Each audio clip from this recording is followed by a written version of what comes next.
Hadirin dan hadirat jamaah salat subuh yang bergabung di dalam komunitas Subuh Jumat Berkah, yang pada pagi hari ini kita bersilaturahmi di Masjid Baitus Shalihin di Ulekaring. Alhamdulillah, pada hari ini kita telah sampai pada bahagian akhir dari bulan Zulqa'dah. Kita sudah berada pada tanggal 25 Zulqa'dah 1443 Hijriah, yang insya Allah 15 hari lagi kita akan merayakan perayaan terbesar bagi umat Islam, yaitu Idul Adha. Aidun di dalam bahasa Arab, dalam bahasa kita diartikan dengan hari raya. Raya kemudian berubah menjadi lebar, maka disebutlah dengan kata lebaran. Dan juga kadang-kadang menjadi besar, maka disebut dengan tim PHBI, peringatan hari-hari besar Islam. Ternyata raya, besar dan lebar itu beda tempat, beda makna dan beda arti. Makanya Aceh Besar disebut Aceh Besar, belum berhasil menjadi Aceh Raya dan Aceh Raya, karena memang berbeda di dalam substansinya.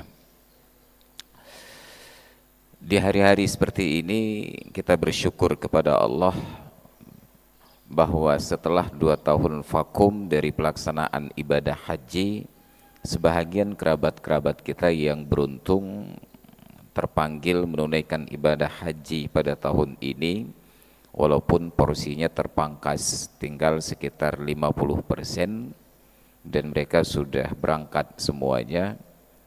Ada yang beruntung dan ada yang kurang beruntung, dan ada yang bernasib malang. Yang beruntung yang sudah bisa berangkat berpasangan suami istri, yang kurang beruntung mungkin istri bisa berangkat, suaminya tinggal karena dibatasi oleh faktor usia. Rata-rata suami lebih tua daripada istri, 65 tahun sudah tidak boleh lagi berangkat. Namun yang menariknya, haji adalah sebuah ibadah dan terstruktur. Maka sejak dari zaman Rasulullah dulu, keberangkatan orang-orang haji itu terpimpin, ada namanya Amirul Hajj. Demikian pula sampai hari ini, setiap negara keberangkatan jemaah itu dikoordinir di bawah komando yang disebut dengan Amirul Hajj. Karena keberangkatan dengan menggunakan pesawat terbang berkelompok-kelompok, maka kita sebutlah setiap kelompok itu dengan kata kloter, kelompok terbang, disingkat menjadi kloter. Dalam bahasa Arab, kloter ini disebut dengan kata faujun. Maka pada gelang putih yang dibagikan pada jemaah haji tersebut ada tertulis nama kloternya, faujun, gelombang. Faujun itu bentuk jamaknya afwajah. Di dalam Al-Quran, dalam surat An-Nasr, Allah menyatakan, "Idza jaa nasrullahi wal fath wa ra'aitan nasa yadkhuluna fi dinillahi afwaja." Apabila telah datang pertolongan dari Allah dan kemenangan, engkau akan perhatikan manusia masuk ke dalam agama Islam itu afwaja. Jadi kalau meminjam bahasa sekarang menjadi berkloter-kloter, bukan lagi berkelompok-kelompok, tapi sudah berkloter-kloter. Setiap kelompok terbang ini dibekali oleh pemerintah dengan seorang konsultan secara resmi, konsultan ibadah haji. Cuma diberikan nama yang berbeda, disebut dengan TPIHI, Tenaga Pembimbing Ibadah Haji Indonesia. Untuk setiap 400 orang jemaah ada 1 orang TPIHI, konsultan di bidang haji. Artinya jemaah di dalam kloter tersebut apabila di dalam pelaksanaan ibadah ada kendala dan ingin bertanya, mereka tahu kepada siapa harus bertanya. Ada yang namanya TPIHI. Walaupun kadang-kadang TPIHI kira apa yang lah dibantu dari daerah disebut dengan TPHD, tenaga pembimbing haji daerah. Kadang-kadang menjadi aneh, tenaga pembimbing itu seharusnya membimbing, tapi kadang-kadang pada kenyataannya yang temannya yang buta, yang seut kelawak, jadi menjadi tidak bermakna sama sekali, lebih kepada hanya formalitas bukan substansinya. Jadi pengalaman saya haji 2009 di kloter 7 pada waktu itu, TPIHI kami itu sangat berwibawa. Saking berwibawanya sehingga sepanjang pelaksanaan ibadah tidak ada seorang jamaah pun yang berani bertemu beliau untuk bertanya. Maka di dalam kamar beliau hanya bikin makalah saja, tidak ada tugas lain untuk membimbing jamaah. Jadi supaya tidak enak dengan beliau, pada saat hari Arafah diberikanlah sedikit tugas kepada beliau untuk menjadi khatib pada khutbah hari Arafah. Inilah realitas kita, orang yang diberikan tugas tetapi tidak menjalankan tanggung jawab dengan amanah, hanya dapat haji gratis berikut dengan uang saku. Itu semua saku berisi, saku depan, saku belakang, kiri dan kanan. Nauzubillah, jemaah tidak terurus. Tapi menarik, pada ibadah haji ada konsultan. Namun di waktu yang bersamaan ada sebuah ibadah yang juga biayanya tidak murah, yaitu pelaksanaan kurban. Dan hampir setiap masjid dan BKM membentuk panitia kurban. Maka kita sudah memperhatikan, termasuk di masjid kita ini sudah tertera di papan pengumuman kelompok-kelompok orang yang akan melaksanakan kurban.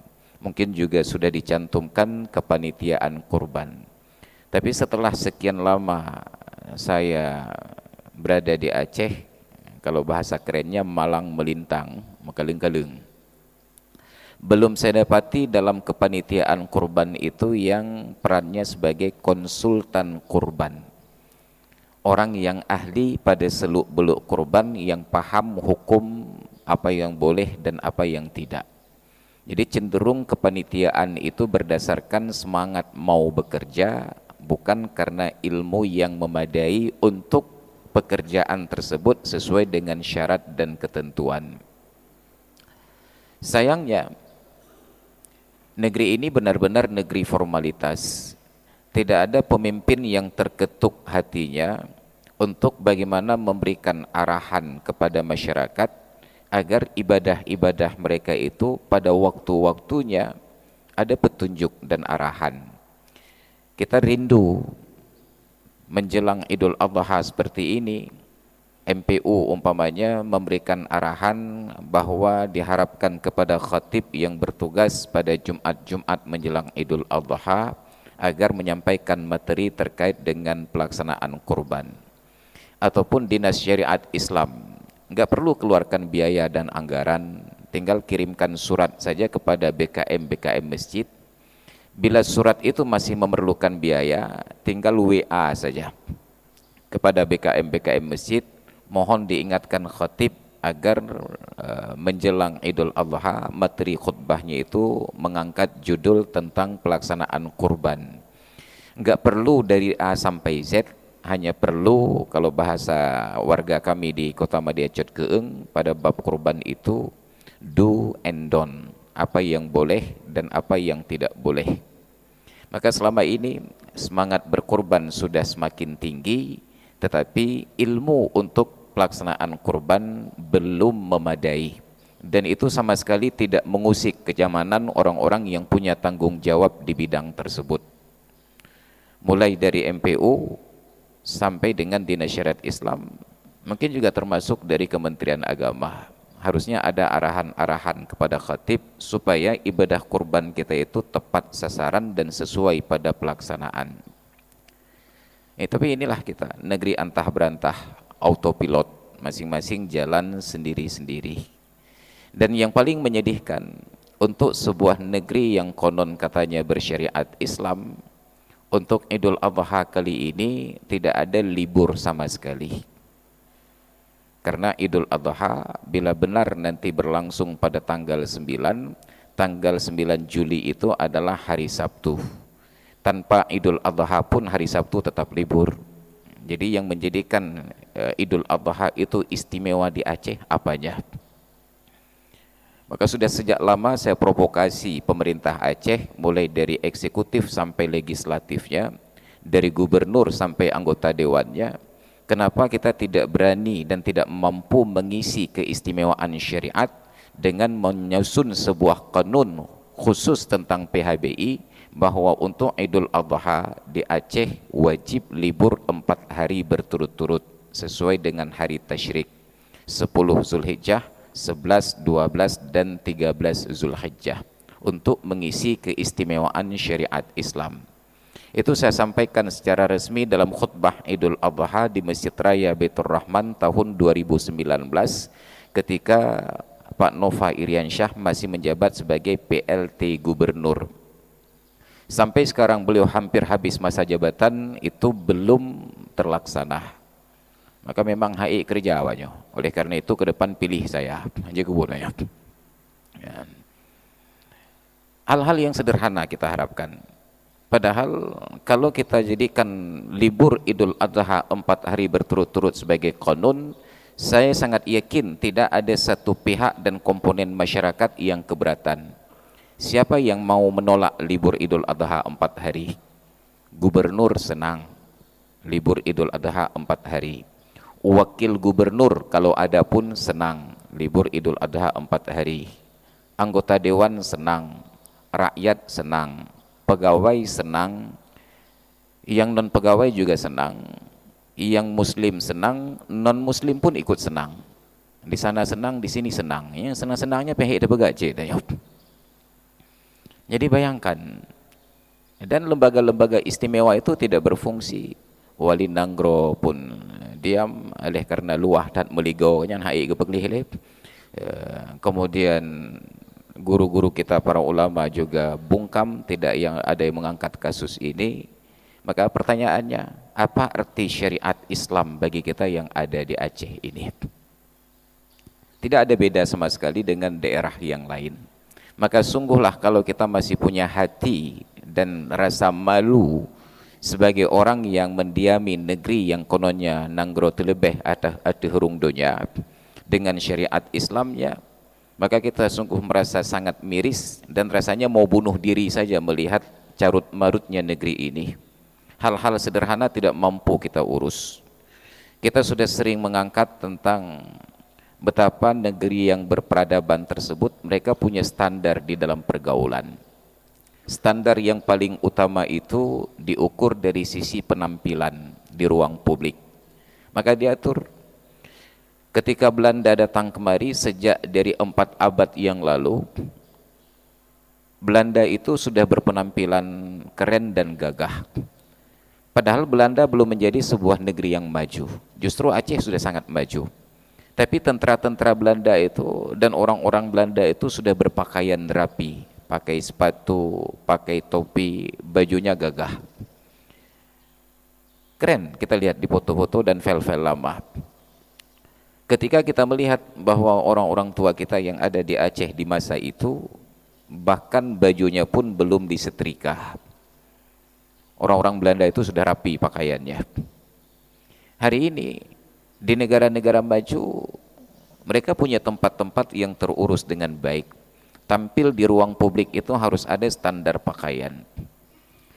Satu ketika di tahun 2017 bulan Ramadan, saya dalam sebuah kegiatan di Malaysia dengan beberapa orang anak yatim dari pesantren, diundanglah oleh pegawai-pegawai eksekutif dari Petronas Malaysia untuk buka puasa bersama di Twin Tower di lantai 41-nya.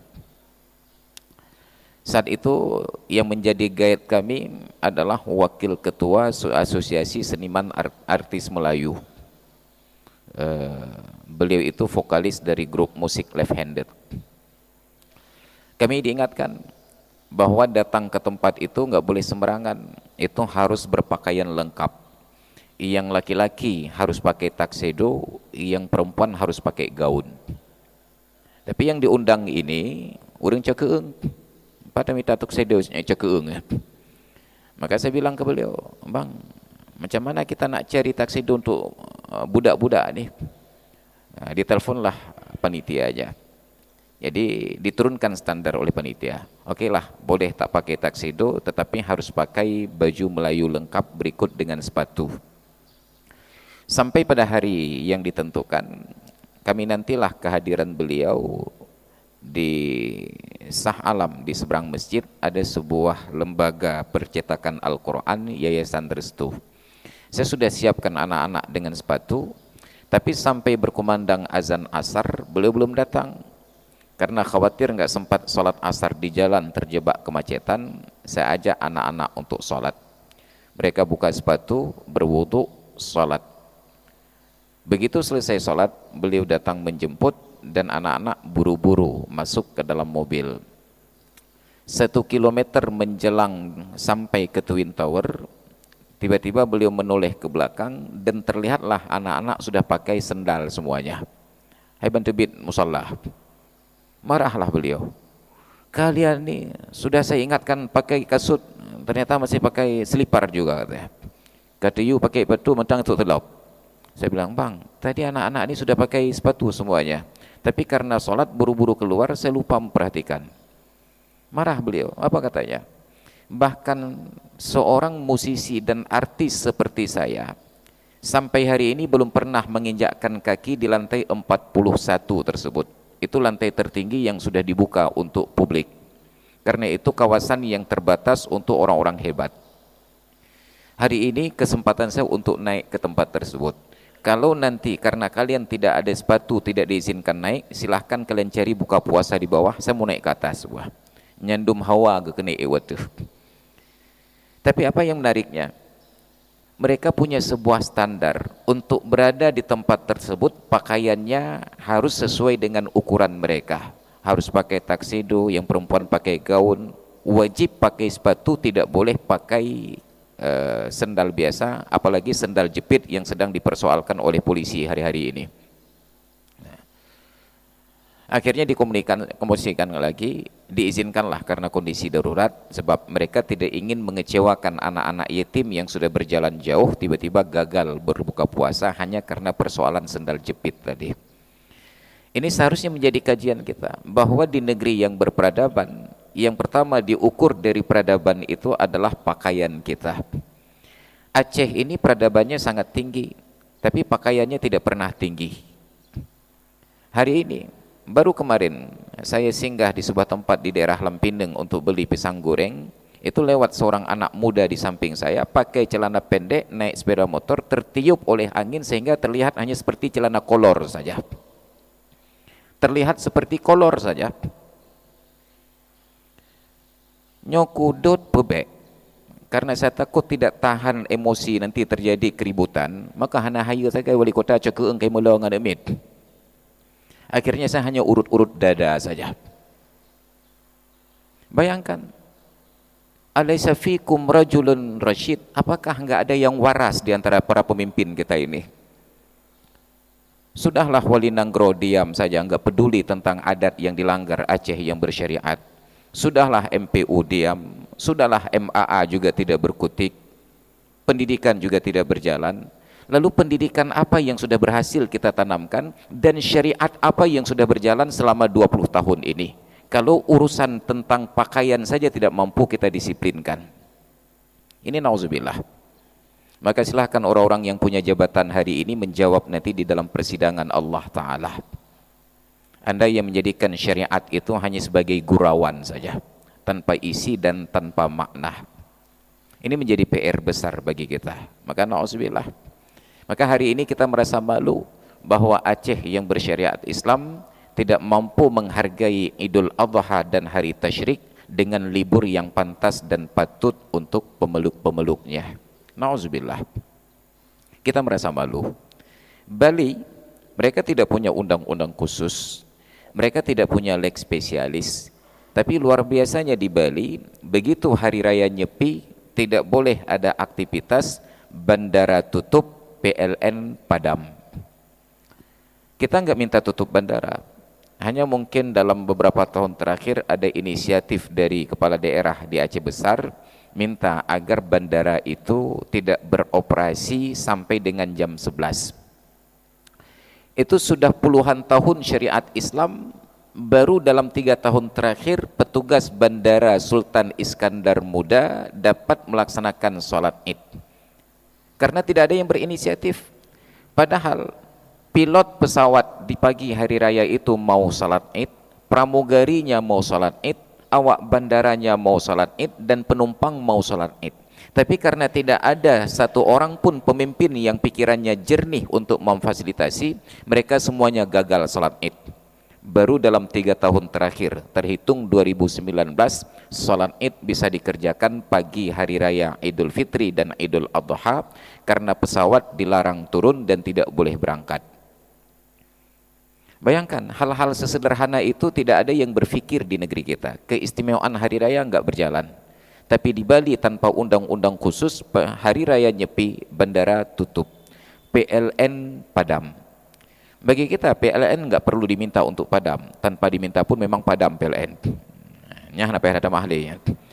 Ada hal-hal lain yang perlu kita perhatikan. Maka ini menjadi PR dan kesadaran bagi kita bersama. Kita doronglah para pejabat dan para pemimpin yang punya akses untuk kekuasaan. Kita pertanyakan, apa warisan Anda dari kekuasaan sekarang ini terhadap generasi yang akan datang? Kalau di kampung saya di Cotkeung ditanya, apa legasi Anda untuk generasi yang akan datang? Kita hampir tidak punya kebanggaan untuk bisa menjawab pertanyaan-pertanyaan tersebut. Maka hari ini, ketika Idul Adha datang, kita ingin melaksanakan kurban. Kurban tersebut ada syarat dan ketentuan. Kita berharap belum terlambat kepada pihak-pihak yang terkait. Apakah MPU, apakah Dinas Syariat Islam, apakah Kementerian Agama, untuk berkoordinasi dengan masjid-masjid dan khatib-khatib, mengingatkan ini ibadah yang sudah di depan mata adalah ibadah kurban. Sampaikan materi kurban dengan sedikit provokasi agar panitianya dilengkapi dengan konsultan, dan agar orang yang ingin berkurban tergerak keinginan untuk mengetahui lebih mendalam apa yang boleh dan apa yang tidak. Jangan sampai biaya yang kita keluarkan 2,5 juta, 3 juta sampai puluhan juta tersebut hanya menjadi sedekah biasa saja, tidak bermakna sebagai sebuah kurban. Sisi yang kedua, ibadah kurban itu sunat, bukan wajib. Biayanya besar, 2.500.000 minimal. Tapi saya belum pernah mendengar ada seorang ulama, apapun sekte dan mazhabnya, yang mengajak kita daripada berkurban menyembelih kambing, sapi, lembu dan unta yang sangat banyak jumlahnya, kenapa tidak harga kurban itu kita ambil uangnya, kita sedekahkan untuk fakir miskin agar mereka bisa beli baju baru di hari raya. Kenapa perlu kita gugat? Karena pada Idul Fitri ada kegiatan zakat fitrah yang wajib hukumnya. Tapi untuk zakat fitrah ini kita utak-atik ketentuan.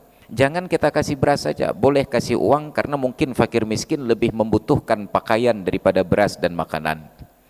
Untuk zakat fitrah yang wajib banyak pihak yang ingin utak-atik, tapi untuk korban yang sunat semuanya sepakat bahwa harus sembelih binatang, bukan kasih uang. Bayangkan logika kita yang terbalik ini. Seolah-olah kita ingin katakan Rasulullah dulu lupa bahwa hari raya orang miskin itu perlu baju baru. Padahal kalaulah dari zakat fitrah itu kita konversi untuk menjadi baju baru, sungguh tidak patut zakat fitrah itu hanya 1 sa' yang seberat 2,8 kg beras. Kenapa? Tidak ada baju yang bisa dibeli dengan beras sebanyak 2,8 kilo yang nominal harganya sekitar Rp35.000. Baju apa yang bisa dibeli dengan harga Rp35.000 selain dari baju yang ada gambar iti angsa ditulis dalam bahasa Inggris Swan Brand? Ijid bajanya ke bajai ruraya.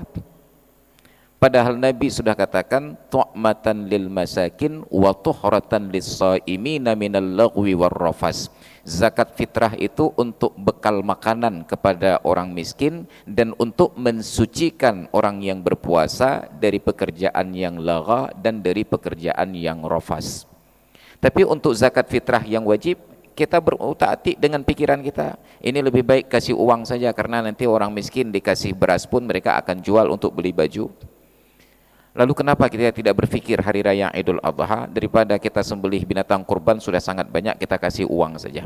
Tidak ada seorang pun yang berpikir demikian. Kita bukan ingin mengajak agar kurban diganti dengan uang, tapi kita ingin membuat keseimbangan. Kalau kurban saja yang sunat kita sepatuh ini, kenapa pada zakat fitrah yang wajib kita boleh utak-atik? Tapi inilah kita melihat perbandingan dari sudut yang berbeda. Maka saya ingat dulu ketika baru pulang dari Mesir 2005, ada pengajian malam Rabu di Masjid Baitul Salihin ini dari Maghrib sampai Isya. Saya sampaikan fatwa Darul Ifta Al-Misriyah tentang betapa mufti-mufti di Mesir menyatakan bahwa merokok itu haram. Kemudian fatwa merokok itu haram, mereka buat perbandingan di bawahnya di dalam selebaran bahwa dosa merokok itu lebih berat daripada dosa orang yang menghisap ganja, karena orang yang merokok bisa berdampak terhadap perokok pasif di sekitarnya, dan orang yang menghisap ganja tidak menyebabkan ada penghisap ganja pasif di sekitarnya. Kita ingin buat perbandingan tentang betapa besarnya dosa rokok dibandingkan hisap ganja. Tapi begitu selesai pengajian, apa respon jemaah? Kalau begitu Pak Ustadz, kita hisap ganja saja, beli tapi rokok. Padahal kita bukan ingin menyatakan boleh hisap ganja, tapi ingin menyatakan betapa besarnya dosa merokok dibandingkan dengan dosa menghisap ganja. Tapi dia mengambil kesimpulan menyemnan lembah upim ganja tahu Ustaz, upim rokok dia. Inilah perbandingan yang sedang kita sampaikan. Kita ingin menyatakan untuk kurban saja kita tidak berani utak-atik. Kenapa untuk zakat fitrah yang wajib kita utak-atik? Nanti kesimpulan yang diambil, oh kalau begitu tahun ini saya nggak berkurban Ustaz, uang harga kurban saya berikan kepada fakir miskin saja. Ini kesimpulan yang jauh panggang dari api. Dia ada persoalan-persoalan daya nalar dan metode berpikir pada kita yang bermasalah. Maka hadirin sekalian, jamaah salat subuh yang dirahmati Allah, ada tanggung jawab besar, PR di depan mata kita. Ketika Rasulullah sallallahu alaihi wasallam di dalam hadis beliau yang sahih menyatakan, innama bu'istu liutammima makarimal akhlak. Hanya saja saya diutus oleh Allah untuk menyempurnakan akhlak yang mulia. Orientasi yang tertinggi di dalam Islam itu akhlak yang mulia. Bukan untuk menyuruh kita sholat, puasa, zakat, haji, kurban, umrah dan lain sebagainya. Hanya akhlak saja. Maka setiap kali para sahabat bertanya kepada Nabi, selalu Nabi menjawab pada dimensi akhlaknya. Ketika ada seorang sahabat bertanya, Abu Musa al-Asy'ari dalam riwayat, ya Rasulullah, ayyul islami khairun, dalam beragama Islam itu perilaku apa yang paling utama? Apa jawaban beliau? Tidak disebut tentang solat, puasa, zakat, haji, solat di awal waktu, solat sunat, rawatib, qabliyah, ba'diyah, tahiyatul masjid dan lain sebagainya. Apa yang Nabi jawab? Tuta'imut ta'amah wa taqra'us salamah ala man arafta wa man lam ta'rif. Engkau berikan makan dan engkau ucapkan salam. Kepada siapa beri makan dan ucapkan salam? Kepada orang yang engkau kenal dan kepada orang yang tidak engkau kenal. Jadi ada perkara pertama memberi makan, dan yang kedua memberikan rasa aman. Maka di dalam ayat Al-Quran berulang-ulang makan dan rasa aman itu berpadu. وَلَنَبْلُوَنَّكُمْ بِشَيْءٍ مِنَ الْخَوْفِ وَالْجُوعِ. Sungguh kami akan uji kalian dengan sedikit rasa takut dan rasa lapar. Berpadu, hilangnya aman dan hilangnya kenyang. Di dalam surat Al-Quraisy, فَلْيَعْبُدُوا رَبَّ هَذَا الْبَيْتِ الَّذِي أَطْعَمَهُمْ مِنْ جُوعٍ وَآمَنَهُمْ مِنْ خَوْفٍ. Maka hendaklah mereka beribadah memuji Tuhan pemilik rumah ini yang telah memberikan mereka aman dari rasa takut dan kenyang dari rasa lapar. tetap berpadu antara kenyang dengan aman. Hari ini kita merasa miris bahwa masyarakat Aceh yang dulu terkenal sebagai bangsa yang punya harga diri tinggi, senang memberi, tidak pernah meminta, sekarang berubah menjadi masyarakat yang hobi meminta, tidak pernah lagi mau memberi. Kita seharusnya merasa malu sebagai orang Aceh bahwa setiap kita nongkrong di warung kopi, 1 jam kita duduk itu ada 5 kloter orang yang minta sedekah gonta-ganti. Padahal kita punya banyak uang, saking banyaknya terpaksa dikembalikan ke pusat sebanyak 4 triliun. Nyandumle. Kita merasa miris. Dan itu tidak ada sebuah usaha serius dari pemerintah bagaimana menangani persoalan peminta-minta ini. Kita senang bahwa di trotoar, di jalan-jalan itu sudah ada pengumuman baliho yang menyatakan dilarang memberikan sedekah kepada orang yang meminta-minta. Karena di dalam Islam, oleh Imam Nawawi, dikutip oleh Imam Ibnu Nuhas di dalam kitab beliau Tanbihul Ghafilin an A'malil Jahilin, hukum dasar minta sedekah itu haram. Baru diizinkan minta sedekah apabila terpenuhi 3 syarat sekaligus. Syarat yang pertama, harus ada kebutuhan yang jelas. Syarat yang kedua, tidak boleh mengganggu. Syarat yang ketiga, tidak boleh mendesak-desak. Jadi ketika ada orang datang minta sedekah, tanyakan apa kebutuhan anda. Pernah perlu bu? Laki sedekah, aku kepa sedekah. Tanyakan apa keperluannya. Oh saya belum sarapan pagi, jangan berikan uang, suruh makan. Hargai mereka dengan cara yang patut. Maka saya selalu menggugat, sedekah anda 1.000, 2.000 uang-uang receh itu tidak pernah menjadikan anda sebagai pribadi yang dermawan. Baru sah disebut dermawan apabila ada yang datang membawa masalah dan kita selesaikan. Ustaz, saya ada anak sedang sekolah tetapi baju sekolahnya sudah tidak layak pakai dan saya tidak punya uang. Kasih uang 1.000, enggak ada baju seragam yang bisa dibeli 1.000. Oh kalau begitu kita kasih uang 50.000, beliau akan datang ke meja yang lain minta 50.000 lagi. Tanyakan di mana anaknya sekolah, temui anak tersebut, ajak datang ke toko, ayo kita beli baju. Sekarang banyak orang minta sedekah dengan modus yang baru. Ustaz, len kena uau ID hana peng. Bayangkan orang mau pulang ke ID, nyan padum tabantu ongkos motor. 1.000 enggak sampai ke ID, mau keung hana truk. Maka terpaksalah kita kasih 10.000, 20.000, juga tidak cukup. Mereka bukan mau pulang ke ID, hanya menjadikan itu sebagai modus untuk minta sedekah. Maka patahkan logika mereka. Nuwaidi nyaw. Ne pre hilai sehat dan jeb kopi len intat dran u terminal setui ne motor tiket lemayu. Obet tiba-tiba dan kone jok peng matang. Nyok peng hanggubi. Yakinlah dia tidak mau terima. Bahkan jahana rencana waidi cin akai tagale kepeng. Tanyakan apa kebutuhan anda. Sedekah 1.000, 2.000 tidak akan menjadikan anda orang dermawan. Selesaikan hajat mereka. Maka mulai dari nanti kita nongkrong di warung kopi, ada yang minta sedekah, bek ni jok peng. I na petaba, ni jeb i kaluh. Kue na pajo, kue kaluh. Bu na pajo, bu kaluh.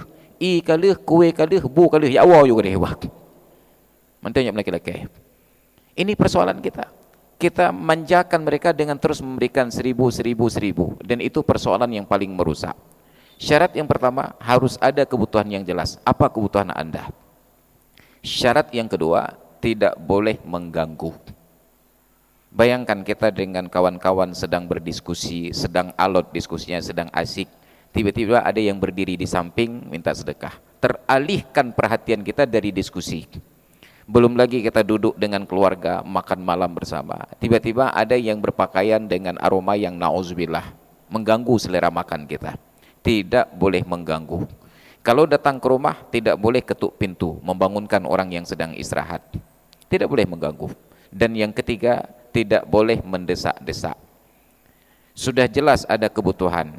Dia datang dengan cara yang tidak mengganggu. Ternyata yang menyambutnya itu tidak bersedia untuk membantu karena satu dan lain hal. Umam laki maaf bu. Maka pun laki maaf lun atau laharan kata ya. Kita ya komenan hana pembicah. Nah bak lun kata ya. Kalau dilanggar salah satu dari 3 syarat ini, maka pekerjaan itu menjadi dosa. Kalau kita tahu minta sedekah tanpa sebab itu adalah dosa, maka al-i'anatu ala maksiatin maksiatun, membantu orang yang berbuat maksiat adalah maksiat. Kita berdalih, tapi kita kasihan melihat mereka Pak Ustaz. Mereka memang bisnisnya menjual rasa iba, rasa kasihan kita itulah yang dipancing.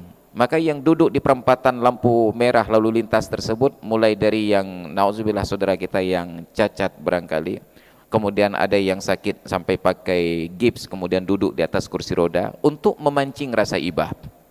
Kalau nanti kursi roda itu tidak lagi menentangkan rasa iba, nanti ranjang rumah sakit dibawa ke pinggir jalan supaya kita merasa iba. Buwuh dia, mai je kebutnya. Maka ini persoalan yang besar bagi kita. Jangan tunjukkan kedermawanan dengan 1000, 2000, itu bukan dermawan, itu merusak suasana. Tapi bantulah mereka, hajatnya sampai tuntas, baru Anda sah disebut sebagai pribadi yang dermawan. Maka harusnya, sudah lama saya katakan, dan sudah kita usulkan, Masjid Baitus Salihin ini ada di pusat pasar Ulekaring di Simpang 7. Bayangkan para pedagang itu yang terganggu setiap pintu toko karena setiap hari datang orang seperti petugas retribusi minta pajak, berganti-ganti jumlahnya. Kenapa tidak masjid tergerak untuk mengkoordinir? Tanyakan kepada pedagang di pasar, Pak, setiap hari berapa rombongan orang minta sedekah datang ke tempat Bapak? Oh, 10 rombongan. Setiap kali mereka datang berapa sedekahnya? 1000. Oh, kalau begitu Bapak setiap hari 10.000 habis uang untuk sedekah. Sekarang kami tawarkan supaya Bapak enak berbisnis, tidak terganggu, sedekah itu salurkan lewat masjid, nanti kami akan sediakan sarapan pagi, makan siang dan makan malam. Kalau ada orang minta sedekah datang kemari, arahkan ke masjid. Ada yang perlu baju untuk anak-anaknya, suruh datang ke masjid, kita data. Kita buat tempat yang layak di masjid ini. Jangan ada orang-orang yang lewat di daerah Ulekaring kemalaman karena mereka gelandangan dan pengemis lalu tidur di trotoar jalan di emperan toko. Di mana harga diri kita orang Aceh yang pemulia jame adat Gedanyo, ternyata orang Mejame di Kampung Gedanyo nggak punya tempat tidur, tidur di emperan toko. Pemulia jame adat Gedanyo, ikut becak tertulis, bak motor tertulis. Tapi begitu jame sampai ke kampung-kampung di Aceh, disambut dengan ancaman. Tamu 1 kali 24 jam wajib lapor. Itu cara orang Aceh memuliakan jame. Dan ancaman terhadap jame seperti ini tidak mengusik kenyamanan Wali Nanggro, MAA dan MPU sama sekali. Pad hidup adatnya. Tidakkah tergerak para pemimpin ini untuk datang menemui pihak-pihak terkait? Kenapa Anda harus mempermalukan kami orang Aceh dengan cara menakut-nakuti tamu yang datang ke kampung kami? Coba tanyakan kepada pakar-pakar hukum, apa maknanya wajib lapor? Biasanya wajib lapor hanya dibebankan kepada tersangka dengan status tahanan luar, agar tidak lari ke tempat lain dan menghilangkan alat bukti. Lalu apa kesalahan tamu ini harus wajib lapor? Satu-satunya kesalahan mereka adalah menjadi tamu di Aceh. Nyan pemulia jame adat Gedanyo, ho MAA, ho Wali Nanggro. Maka dulu saya beraudiensi dengan Kapolda Aceh, Pak Rio Jambak. Saya tanya ke beliau, nggak bisa Pak dihilangkan pamflet-pamflet yang memalukan kami orang Aceh? Oh nggak bisa Pak Ustadz, ini terkait dengan keamanan. Pak, untuk keamanan itu kita bisa buat mekanisme yang lain. Sarankan kepada kecil-kecil setiap kampung untuk mensosialisasikan kepada warga, bila ada tamu yang datang berkunjung dan ingin menginap, hendaklah tamu itu dilaporkan ke Pak Kecil, bisa lewat format SMS. Enggak perlu dibuat pengumuman secara terbuka, ada pengumuman yang tertutup. Pak Kecil, saya ada tamu 2 keluarga sebanyak sekian jiwa, orangnya sipulan, insya Allah menginap di rumah saya. Enggak perlu buat pengumuman di depan pagar. Tamu 1 kali 24 jam wajib lapor. Tapi inilah Aceh yang tidak ada pemerintahnya sama sekali. Bandung sibuk gerau. Hana sopikile ke rakyat, hana sopikile ke Nanggro. Maka na'udzubillah, summa na'udzubillah. Maka hadirin sekalian yang dirahmati Allah, kita angkat kasus-kasus seperti ini karena agar kita mau berpikir mencari solusi, bukan hanya mengutuk dan melaknat diri sendiri. Maka mudah-mudahan dengan adanya kesadaran tersebut, hal-hal kecil yang sering kita sampaikan akan menjadi pemikiran dan hal-hal yang besar. Tapi hal sebesar apapun bila tidak pernah dibicarakan akan tenggelam dan tidak akan dipandang sebelah mata. Maka mudah-mudahan pertemuan kita di pagi hari ini dengan provokasi yang seperti ini akan mengubah sedikit kondisi negeri kita. Kurban semakin lama semakin berkualitas, kemudian kehidupan kita semakin lama semakin berakhlak, pakaian anak-anak kita bahkan termasuk diri kita sendiri semakin bermartabat. Kemudian orang-orang yang lewat di kampung kita diperlakukan dengan layak, dan orang yang minta-minta sedekah tersebut pun diperlakukan dengan cara yang manusiawi. Mudah-mudahan beberapa hal yang kita angkat tadi menjadi bahan renungan bagi kita dan dapat diaplikasikan dalam kehidupan sehari-hari. Hadirin dan hadirat sekalian yang dirahmati Allah, demikian provokasi kita di pagi hari ini. Mudah-mudahan bermanfaat untuk saya pribadi dan kita semuanya. Terima kasih atas perhatian dan mohon maaf atas segala kekurangan. Hadanallah wa iyyakum ajma'in. Assalamualaikum warahmatullahi wabarakatuh.